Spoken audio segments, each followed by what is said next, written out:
লেখকের কথা, ইসলাম স্বভাবজাত ধর্ম। ইসলাম মানুষকে এমন জীবন ব্যবস্থার কথা বলে যা সফলতার চূড়ান্ত গন্তব্য পর্যন্ত পৌঁছে দেয়।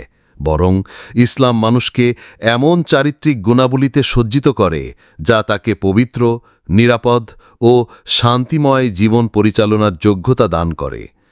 লজ্জাশীলতা ইসলামের শেখানো মৌলিক চরিত্রগুলোর অন্যতম। দিনে ইসলামে এর গুরুত্ব এতটাই বেশি যে হজরত নবী করিম সাল্লাল্লাহু আলাইহি ওয়াসাল্লাম লজ্জাশীলতাকে ঈমানের অর্ধাংশ হিসেবে অভিহিত করেছেন। তিনি বলেছেন, লজ্জা ঈমানের অংশ। লজ্জা ও ঈমান পরস্পরের এমন পরিপূরক যে যে ব্যক্তির ঈমান থাকে তার মধ্যে লজ্জা অবশ্যই থাকবে, আর যে ব্যক্তির মাঝে লজ্জা নেই তার মধ্যে ঈমানের কমতি রয়েছে। মোট কথা, লজ্জা একজন মুমিনের অপরিহার্য একটি গুণ। আজ আমরা চিন্তা স্বাধীনতার এমন এক অন্ধকারাচ্ছন্ন যুগে অতিবাহিত করছি যেখানে ব্যাপকভাবে মানুষ নিজেদের ধর্মীয়, আধ্যাত্মিক ও পুণ্যময় উদ্দীপনাগুলো পদদলিত করে সেগুলোকে কোনো বিরান ভূমিতে ছুঁড়ে ফেলে দিয়ে প্রবৃত্তির ঘোড়ায় চেপে বসেছে এবং বস্তুপূজার দিকে দৌড়ে যাচ্ছে। প্রবৃত্তির স্বাদ আস্বাদন ও খায়েশাপূর্ণ জীবনকেই তারা প্রকৃত জীবন ভেবে নিয়েছে। প্রবৃত্তির বাসনা পূরণ করাকেই জীবনের লক্ষ্য বানিয়ে নিয়েছে। তারা মনে করে মনোবাসনা পূরণ হতেই হবে, চাই তা যেভাবেই হোক না কেন। সুতরাং জৈবিক চাহিদা, যা মানুষের প্রবৃত্তিগত চাহিদাসমূহের প্রধান একটি, তা পূরণ করার প্রতিযোগিতায় মানুষ এমনভাবে মত্ত হয়েছে যে লজ্জা ও শালীনতার গুণটিই বিলীন হয়ে গেছে।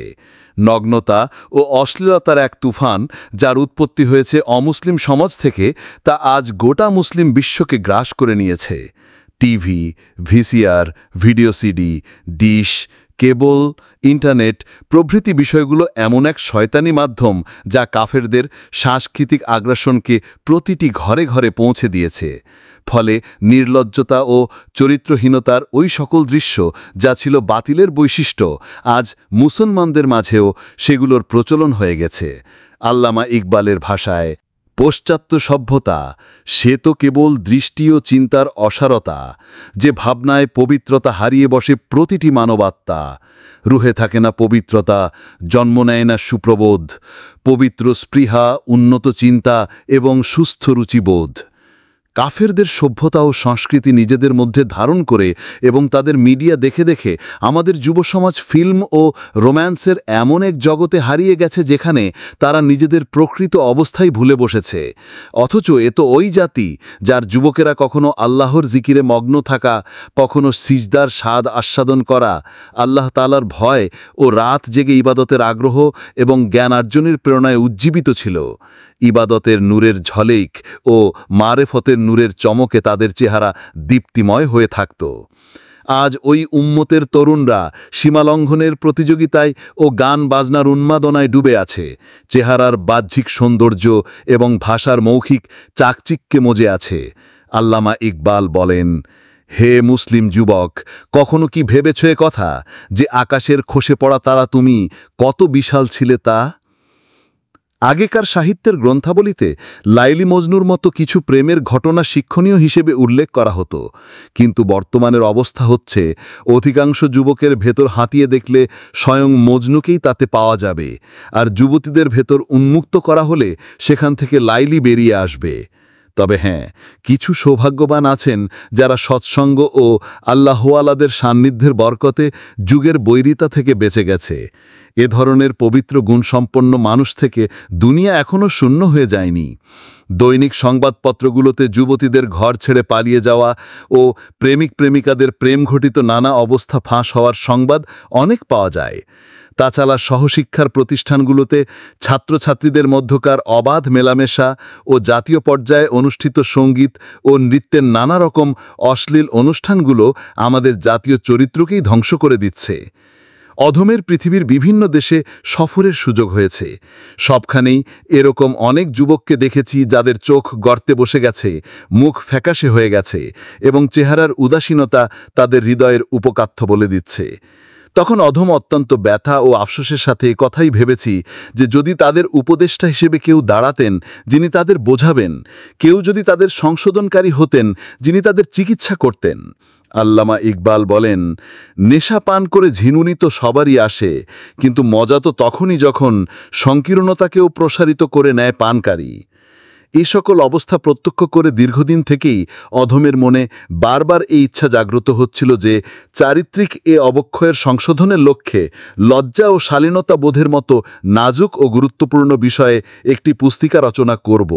কিন্তু দাওয়াত ও তাবলিগের কিছু ব্যস্ততা ও মাহাদুল ফিকির লেখকের প্রতিষ্ঠান এর নির্মাণ কার্যের ব্যস্ততা বাধা হয়ে দাঁড়ায়। কিন্তু এতৎসত্ত্বেও যখনই অধমের সময় সুযোগ হয়েছে কিছু না কিছু লেখার চেষ্টা করেছি। এভাবেই দীর্ঘ 2 বছরে গ্রন্থখানা পূর্ণতায় পৌঁছেছে। আলহামদুলিল্লাহ, আল্লাহ তাআলার শুকরিয়া। এই গ্রন্থ রচনার ক্ষেত্রে অধমের বড় বড় 3টি সংশোধনমূলক উদ্দেশ্য রয়েছে। প্রথমত, ওই সকল যুবকদের সংশোধন করা যারা কুপ্রবৃত্তির কাছে পরাজিত হয়ে নানা রকম জৈবিক ও চারিত্রিক বদ অভ্যাসের শিকার হয়ে পড়েছে এবং যৌবনের উন্মাদনায় নানা ধরনের শয়তানি কাজে লিপ্ত হয়ে নিজের হাতেই নিজের জীবনকে ধ্বংস করে চলেছে। এখন প্রয়োজন হচ্ছে তাদের এসব খারাপ কাজের কুফল ও অশুভ পরিণতির কথা বুঝিয়ে বলা, তাদের অনুভূতি শক্তিকে জাগিয়ে তোলা, যাতে তারা ধ্বংস ও বরবাদির এ পথ বর্জন করে লজ্জা ও শালীনতাকে নিজেদের বৈশিষ্ট্য বানিয়ে নেয় এবং স্বচ্ছ নির্মল ও কালিমামুক্ত নিষ্কলুষ জীবনযাপনে অভ্যস্ত হয়ে যায়। দ্বিতীয়ত, এর মূল মোমবন্ধন সবচেয়ে বেশি ওই সকল সাধারণ মানুষের প্রতি যারা নিজেরা তো চারিত্রিক অবক্ষয়ের শিকার হয়নি, কিন্তু সমাজে চলমান অশ্লীলতা এবং এর কুফল সম্পর্কে সামান্যতম চিন্তিতও নয়। এরা নিজেদের চারপাশে অনেক কিছুই ঘটতে দেখে, কিন্তু সেগুলোকে স্বাভাবিকই মনে করে। এরা নিজেদের সন্তানদেরকে চারিত্রিক অবক্ষয়ের মাঝে নিপাতিত দেখতে পায়, কিন্তু যৌবনের তাড়না ভেবে তা থেকে মুখ ফিরিয়ে নেয়। কেউ কেউ তো নিজ হাতেই ঘরে নানা রকম শয়তানি সরঞ্জাম যেমন টিভি, ডিশ, কেবল, ইন্টারনেট ইত্যাদির ব্যবস্থা করে দেয়। আর এসব বিষয়কে খারাপ ভাবার পরিবর্তে বরং তারা এগুলোকে যুগের চাহিদা মনে করে। তাছাড়া অনেক ভদ্রলোক এমনও আছেন যারা অল্প স্বল্প বেহায়াপনাকে ভদ্রতা পরিপন্থী মনে করেন না। তো এ সকল ভদ্র মহোদয়কেও প্রকৃত চিত্র দেখানো উদ্দেশ্য, যাতে করে তারা নিজেদের দায়িত্ব বুঝতে পারে, পাশাপাশি নিজেরাও গুনাহ থেকে বেঁচে থাকে এবং নতুন প্রজন্মকেও বাঁচাতে সক্ষম হয়। তৃতীয়ত, গ্রন্থটি রচনা করা হয়েছে আধ্যাত্মিক সাধনায় আত্মনিয়োগকারীদের উদ্দেশ্যে। বাস্তব আধ্যাত্মিক সাধনার সমস্ত পরিশ্রমের উদ্দেশ্য হচ্ছে আল্লাহ রব্বুল ইজ্জতকে জানা এবং তার সাথে সম্পর্ক স্থাপন করা। কিন্তু আল্লাহ তাআলা যেহেতু অত্যন্ত আত্মমর্যাদাশীল, তাই গায়রুল্লাহের প্রতি সামান্যতম ঝুঁকাও একজন আধ্যাত্মিক সাধককে তার কাঙ্ক্ষিত পথ থেকে স্খলিত করে দেয় এবং আল্লাহ পর্যন্ত পৌঁছার গন্তব্য থেকে তাকে শত মাইল দূরে নিক্ষেপ করে। সামান্যতম কুদৃষ্টি তার বছরব্যাপী জিকির সাধনাকে ধূলিসাৎ করে দেয়। এজন্য এই গ্রন্থ দ্বারা এই সকল সাধকদের সতর্ক করা উদ্দেশ্য, যদি তারা প্রকৃত প্রেমাস্পদ পর্যন্ত পৌঁছতে চায় তাহলে তাদেরকে মনের ওই সমস্ত চোরা দরজা বন্ধ রাখতে হবে যা দ্বারা বেগানা নারী পুরুষের মহব্বত অন্তঃকরণে প্রবেশ করে। যখন তারা এক্ষেত্রে সর্বোচ্চ সতর্কতা অবলম্বন করতে সক্ষম হবে, তখন অন্তরে প্রকৃত প্রেমাস্পদের উপস্থিতি অনুধাবন করা সহজ হবে। কবির ভাষায়, তুমি তোমার চোখ, কান ও ঠোঁট দুটি ভাই বন্ধ রেখো, তবুও যদি দেখা না পাও সত্যটুকুর, আমায় তখন রসিকতায় বেঁধো। এ গ্রন্থে অধম শয়তানি শক্তিগুলোর পক্ষ থেকে অশ্লীলতা ছড়ানোর নানাবিধ কৌশলগুলোকে খোলামেলাভাবে আলোচনা করার সর্বাত্মক চেষ্টা করেছি, যাতে করে দরদি মনের অধিকারী ব্যক্তিবর্গের জন্য তাদেরকে বোঝানো এবং এর যথাযথ প্রতিকার সাধন করা সহজ হয়। আল্লাহর কাছে প্রার্থনা, আল্লাহ যেন অধমের এ টুটাফাটা প্রচেষ্টাকে কবুল করে নেন এবং একে পরকালের জন্য সাদকায়ে জারিয়া বানিয়ে দেন।